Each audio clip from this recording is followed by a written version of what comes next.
যিনি প্রধানমন্ত্রী, আমি আপনাকে সম্মান করে বলতে চাই, আপনি ভারতবর্ষের প্রধানমন্ত্রী। গণতান্ত্রিক ভাবে ভারতের মানুষ আপনাকে ভোট দিয়ে প্রধানমন্ত্রী করেছে।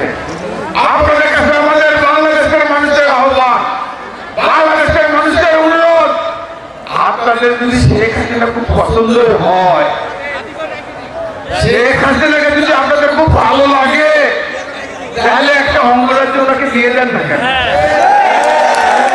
কারণ শেখ হাসিনাকে যদি আপনারা একটা অঙ্গরাজ্য দিয়ে দেন, দেন না, পশ্চিমবঙ্গে দিয়ে দেন, অসুবিধা নাই।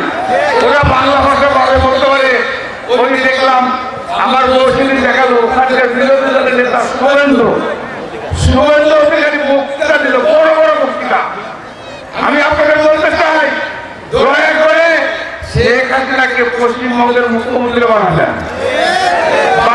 দেখেন শেখ হাসিনা কিভাবে ভোট চুরি করে, কিভাবে মেকানিজম করে,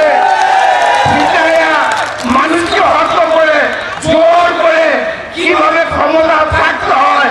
শেখ হাসিনার বিকল্প আর কেউ নাই পৃথিবীতে। যারা মোদী সাহেব, আমি আপনাদের বলতে চাই, শেখ হাসিনাকে নিয়ে রাজনীতি করার সুযোগ দেন, ভোট শুরু করে আপনার কাছ থেকে ক্ষমতা কেড়ে নিয়ে শেখ হাসিনা জানে, এই একমাত্র নেত্রী জানে